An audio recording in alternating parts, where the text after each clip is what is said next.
Sa muling pagpasok ng Burr months, nakaisang taon na rin simula nung huli tayo lumibot dito sa buong Pilipinas. At sa pagkakataong to, lilibutin ulit natin ang bansa mula dito sa Luzon, Visayas, hanggang Mindanao. Simulan na natin tong biyaheng to. At maraming buwan na naman kaming napagdidelay dahil sa sobrang sama ng panahon. At ngayon lang medyo gumanda-ganda yung panahon dito sa amin. Kaya yan, diretso na tayo muna ngayon sa Bicol Region. Dire-diretso yung biyahe natin papuntang Mindanao. Abay! Yan, napagbabay na ako sa mama ko. Kuya mo na dyan?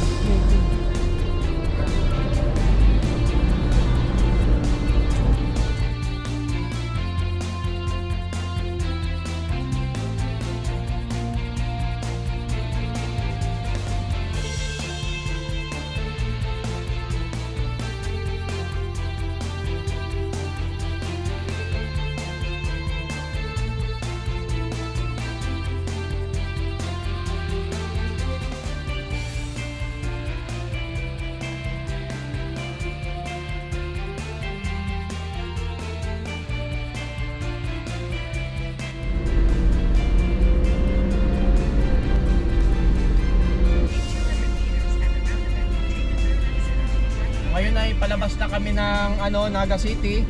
Ayan, malapit na kami dito sa Rotonda. At padiretso na tayo ng Legazpi City, Albay.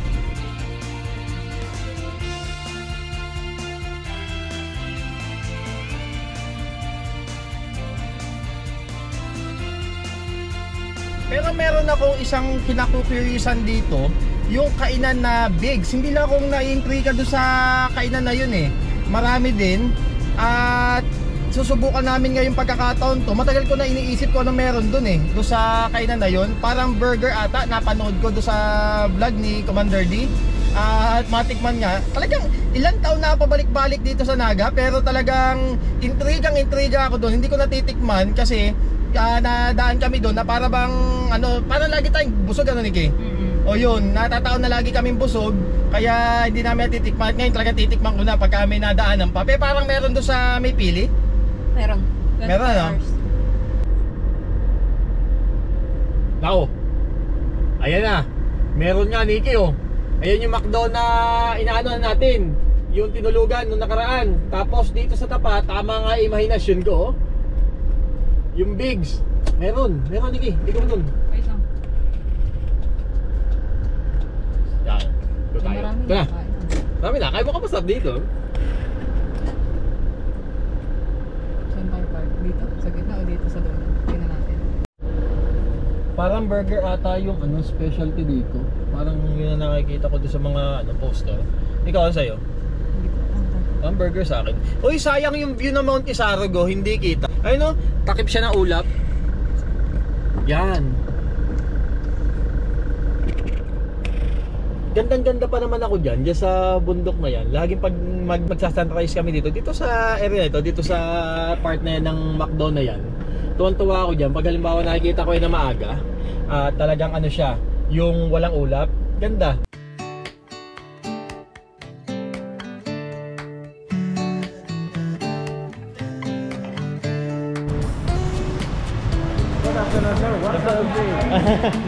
Ang ganda ng pipe dito. Tingnan mo, ang ganda ng bati pati ng guard.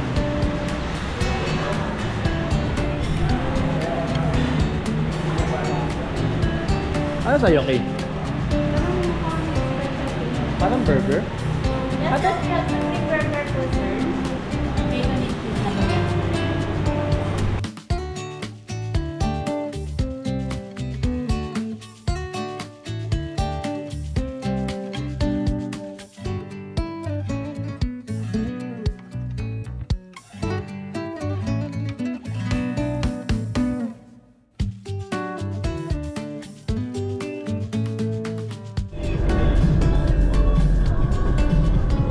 In 1 hour and 43 minutes na lang at nasa tayo sa Legazpi, Albay. Tingnan mo, kita yung mayon oh. Nakachamba tayo. Bihira mangyari to ha. Nakita namin na mayon. Napakadaming kong punta ng Bicol pero bihira ko talaga makita to. Ikaw pa rin ang hanap ng puso.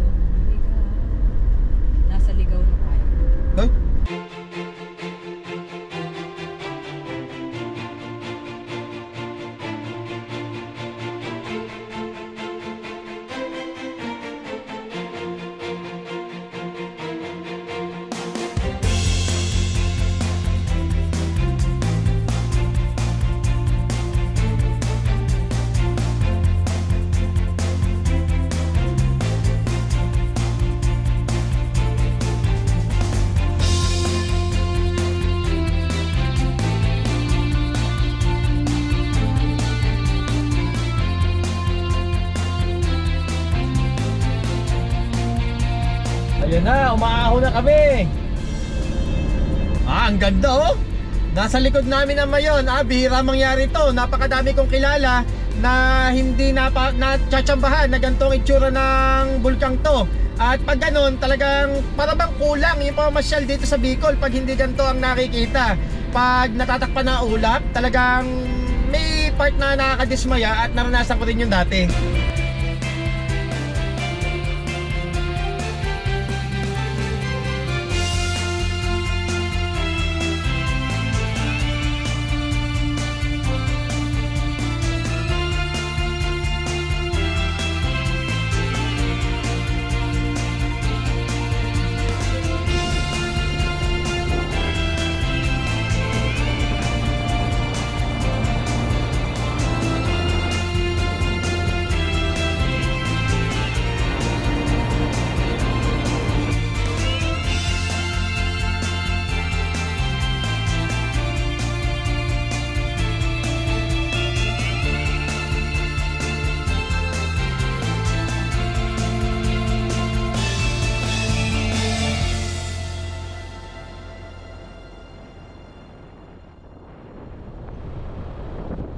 Napakaganda din talaga ng Sorsogon City.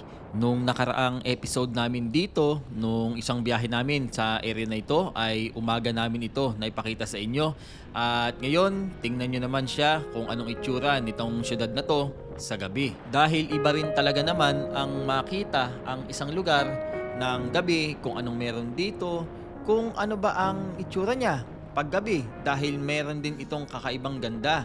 At nakikita mo ang mga liwanag, mga ilaw sa paligid na talaga namang buhay na buhay tingnan, lalo na sa personal. At yung nagliliwanag na gusali sa harapan namin na yan, ay yan ang Sorsogon Sports Complex. Kakaibang vibe ang hatid sa akin ng datingan nitong napakagandang gusaling ito. At kahit hindi Christmas lights ang inyong nakikita, lalo na sa bansa natin na nagdiriwang ng pinakamahabang season ng Kapaskuhan sa buong mundo, ang mga ganitong liwanag ng kapaligiran ang mas nagpapadama sa atin ng season at diwa ng Kapaskuhan. Oh, come all ye faithful, joyful and triumphant. Oh, come ye to Bethlehem. Come and behold him, born the King of angels. Oh, come, let us adore him. Oh, come, let us adore him. Oh, come, let us adore him, Christ the Lord.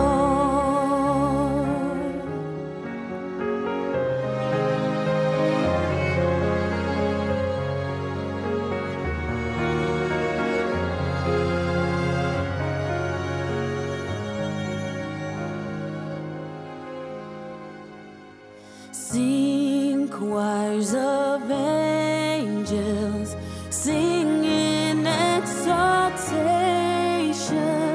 Sing, all ye citizens of heaven above. Glory to God, glory in the highest. Oh, come, let us adore him. Oh, come, let us adore him. Oh, come, let us adore him, Christ the Lord.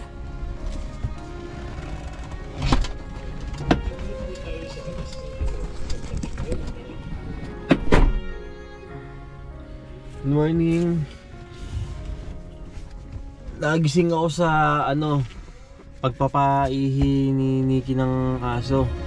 At nung oras ay 7:05 na ng umaga dito sa Sorsogon City. Dito kami nakatulog sa boulevard nila. Jesus, to thee be all glory given. Son of the Father,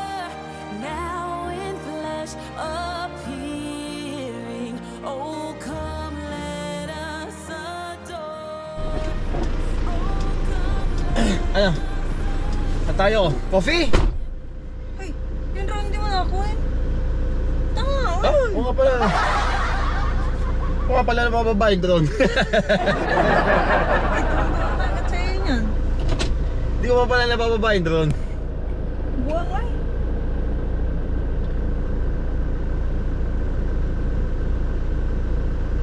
Galaw ko na. Bukata, baka tayo nasa kapihan eh, ano, maalala ko ito. Hindi ko makakalimutan yan. Buwang ka.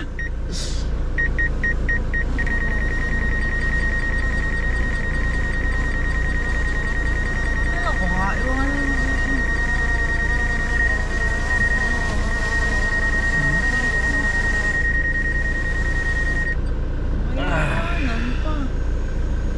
Munti ko pa maiwanan yung drone. Wala pa ako sa ulirat eh.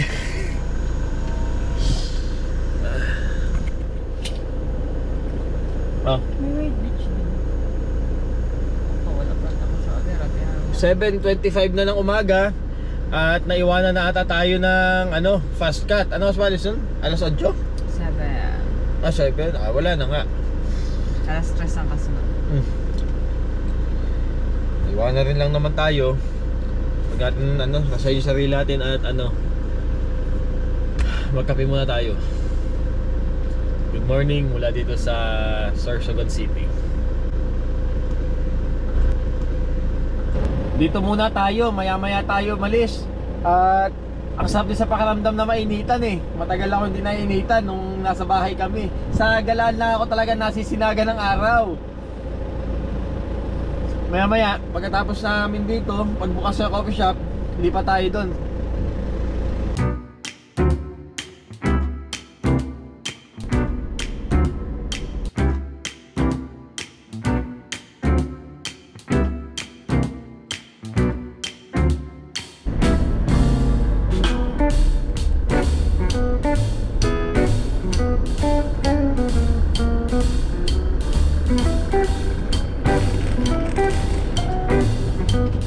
Bili muna tayo kape.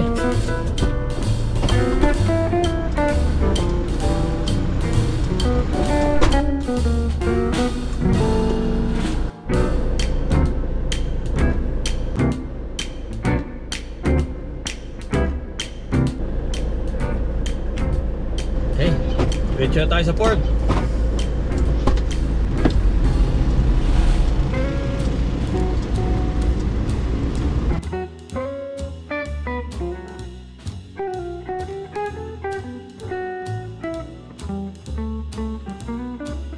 Pag kayo ay nasa probinsya ng Sorsogon, marami kayong makikitang mga ganyan. Yung mga tulay na may mga bandera sa paligid.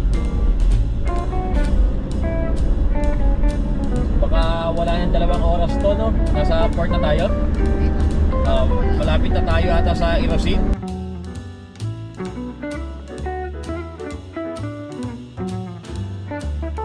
Yan, nakapagpalit na ulit kami ni Nikki doon sa gasolinahan na pinagkargahan namin ng gasolina. Nagkarga na kami dito kasi pamahal na ng pamahal ang krudo sa bahaging ito ng Luzon, dito sa may bandang dulo. At wala nang 1 oras, nasa Matagport tayo. At yan, pag nakita nyo yung mga tulay na may mga bandero na yan, yan ang ano, simbolo na ikaw ay nasa probinsya ng Sorsogon. Yan, nasa harap na namin, kita ko na ang Mount Bulusan. At matapos ang halos 2 oras na biyahe ay narating na rin namin ang pinakandulong bahagi ng Luzon. Patawid na tayo ng Visayas.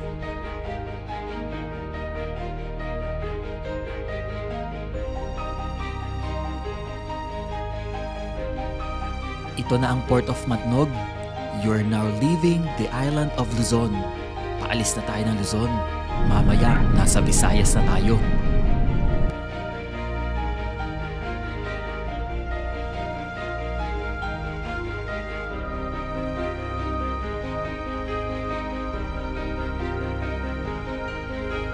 Yan, pumapasok na ngayon tayo dito sa barko, Santa Clara Shipping Lines.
At matapos ang 1.5 oras na biyahe sa barko ay narating na rin namin ang isla ng Samar, ang kauna-unahang isla ng Visayas na ating dadaanan patungong Mindanao.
Touchdown! Nandito na kami ngayon sa sa Maharlika Highway ng Samar. Nandito na kami ngayon sa Visayas.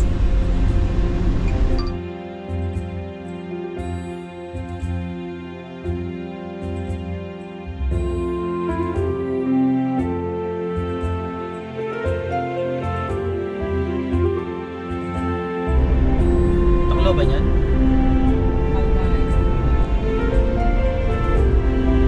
1:20 ng hapon at ina-expect namin na dadating kami sa Tacloban City ng mga bandang 7 to 8 PM dahil mga 6 to 7 hours din ang biyahe papunta doon. Yan, dumadaan na kami ngayon din sa lumang tulay to. Ewan ko nadaanan natin to, Nikki, dati. May naalala ka? Hindi ko talaga matagal pero parang nakadaan na parang hindi. Na parang Yan, nandito kami sa bagong tulay. Parang nadaanan ba natin to dati? Parang hindi talaga, wala ko naalala ganito. Baka matagal na to. Diretso muna kami siguro ng baka maghapon na kami sa Calbayog o merienda. Pero ang tumbok namin ngayon talaga Tacloban City dahil sigurado hindi na rin namin kakayanin pa. Dumiretso pa ng Leyte.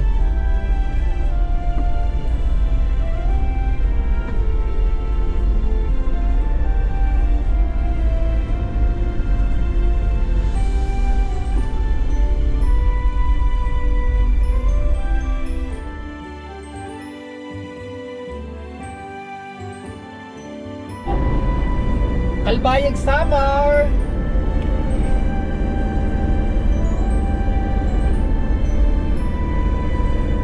Happy Summer Day. May ano ba dito? Dami nakalagay dito ngayon sa daan na to ha. Happy Summer Day. Mukhang may event sila.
Tagal pa ba tayo?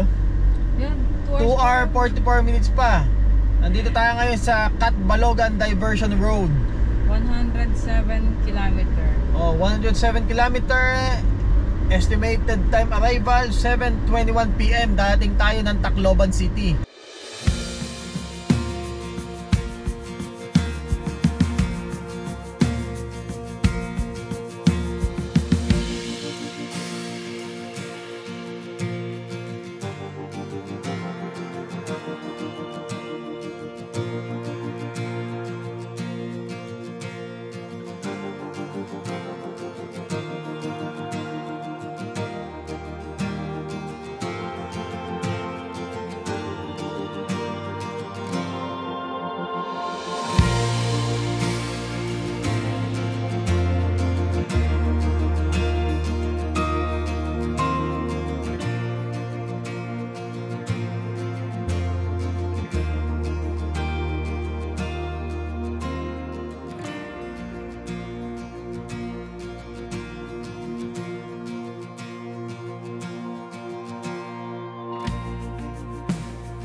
(9:57 PM). Nandito na kami ngayon sa bahagi ng Palo at padiretso na ata kami ngayon ng Port of Liloan o kung meron biyahe ng San Ricardo, bahala na mamaya kung ano. Pero ngayon, pahinga muna dito saglit at talagang gusto na namin dumiretso para makatawid na tayo ng Mindanao at magko-coffee muna tayo dito sa isang coffee shop dito para pahipahinga. Tapos pag di pong kaya pa talaga bumiyahe, idediretso na namin to papunta ng Mindanao.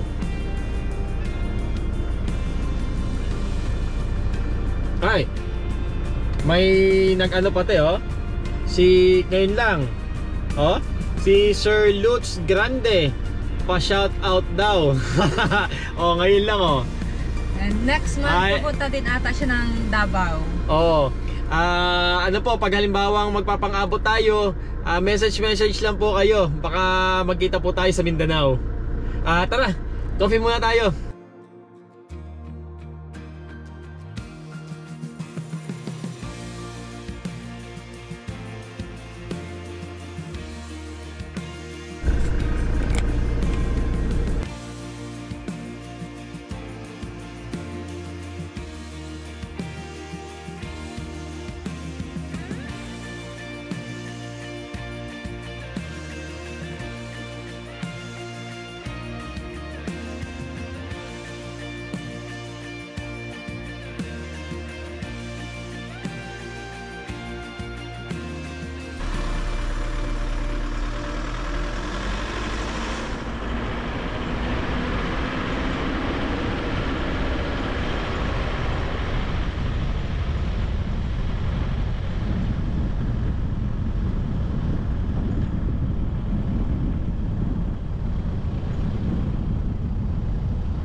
Sa gabing to, dadaanan din natin ang isa sa pinakasinik na tulay dito sa Pilipinas, ang Agas-Agas Bridge. Hindi lang ako makapagpalipad ng drone dahil may kadiliman sa paligid nitong tulay na ito.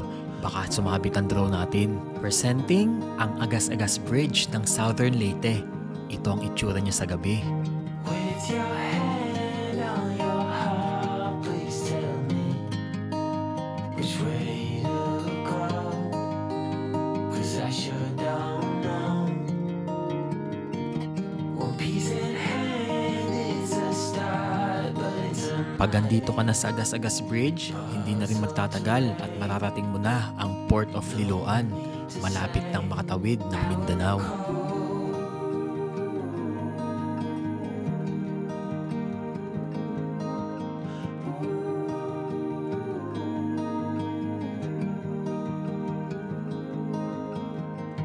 with your heart on your sleeve. It's a fine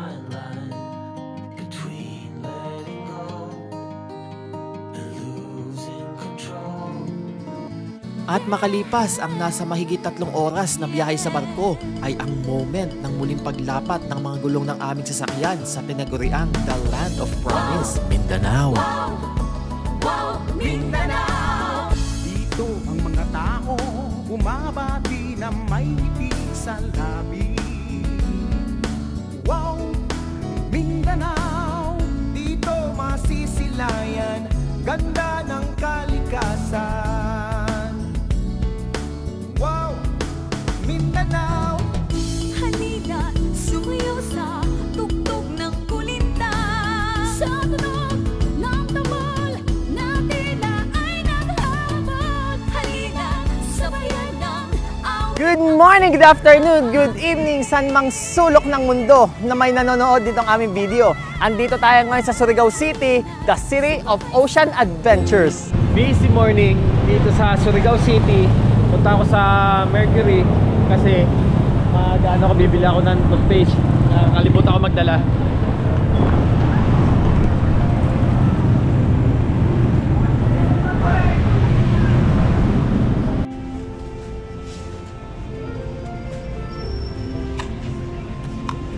Nagtututbrush din naman eh.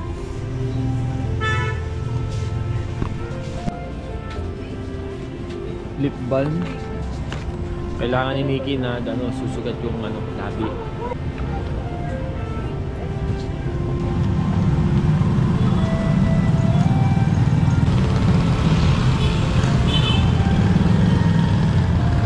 Iba ang pakiramdam pag bawang ako nakaapak talaga mga pako dito. Para bang mas ganado sa buhay nung lip balm, pero yung Vaseline na tatak mint. Ayun, o mas gusto mo sana yung strawberry? Hindi ko alam. Basta yung Singit-singit na. Mula Luzon, walang sipiluhan eh. Nagtututbrush din naman eh.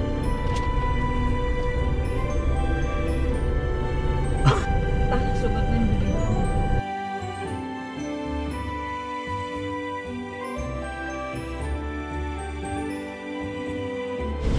Ba't kadami? Unang meal dito sa Mindanao, Crispy King.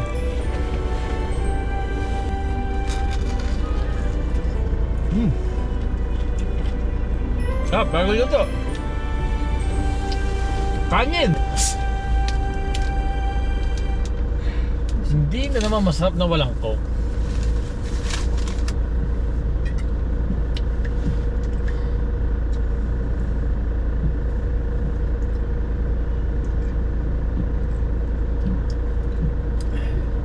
Sarap lamig. Ewan ko lang kung ako lang nakakapansin ito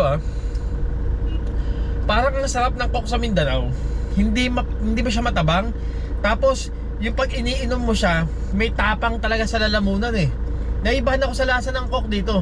Hindi dahil sa gusto ko ambiance dito, baka isipin nyo kasi type ko dito. Hindi. Talagang noong unang punta ko dito, napansin na namin yun, dun sa Davao. Iba talaga, talagang parang ang talas-talas niya sa lalamunan, tapos hindi siya matabang. Next city natin dito sa Mindanao, Butuan.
Labas muna ako, bili muna ako ng makakain namin dito.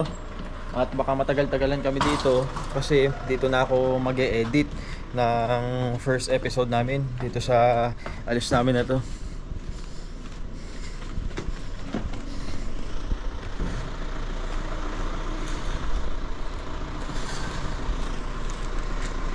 Malamang ang pupuntahan ko na naman ngayon, isa lang nasa isip ko, yung fried chicken na nakilala ko nung unang pagpunta namin dito sa Mindanao, Crispy King.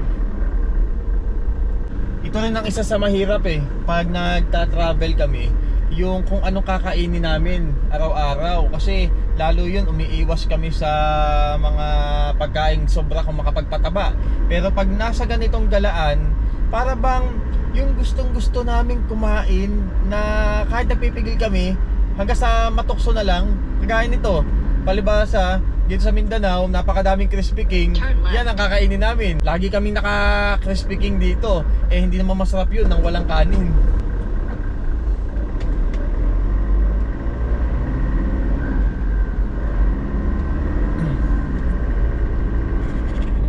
May malapit na Crispy King dito 1.4 kilometer, 2 minutes lang.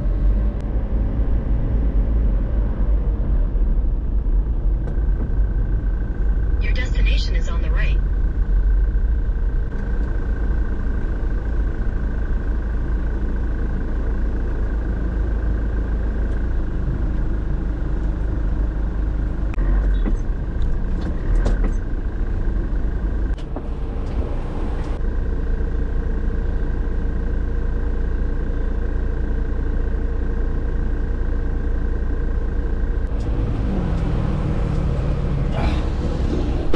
Okay.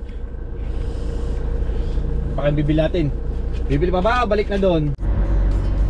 Alam nyo kung anong gusto ko rin dito sa Butuan, kaya parang dito ko rin naisip mag-edit.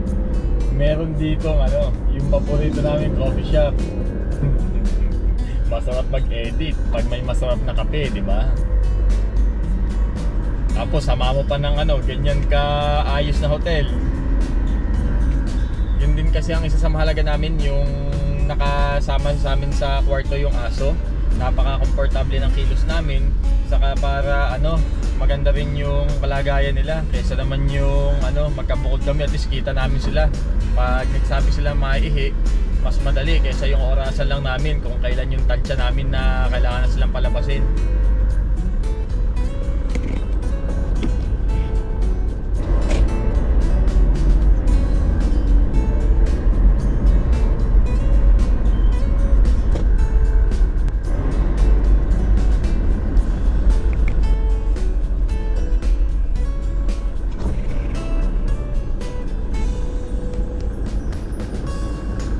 Dito tayo.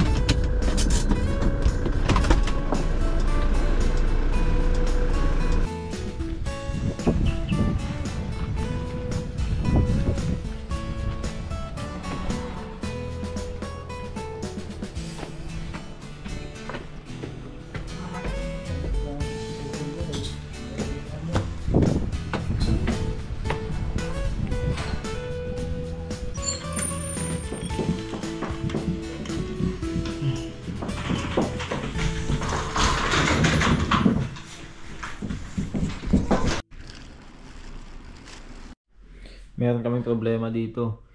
Yung memory card nitong camera namin na to, yung main camera namin, nakorap.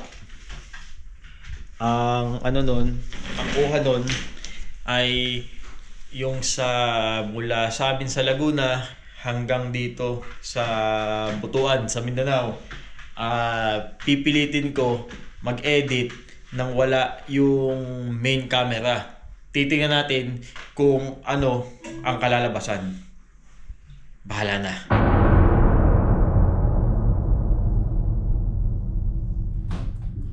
Naalala ko tuloy yung napanood ko sa YouTube dati na foreigner. Ang sabi, it's so painful. Ganun nga ang pakiramdam. Pag halimbawa naranasan mo pala makurapan ng file, yung parang mawalan ka ng gana na ituloy yung pag-video mo, yung pag-vlog mo. Pero kailangan tilabanan yung ganitong pakiramdam. Pero basta laban lang. Titingnan ko ang power ko pag-edit kung hanggang saan tayo dadalhin ng mga natitirang video natin. At pag ganun, talagang para bang ulang yung mga masyal dito sa Bicol pag hindi ganito ang nakikita. Pag natatakpan na ulang, talagang may part na nakakadismaya at namanasan ko rin yung dati.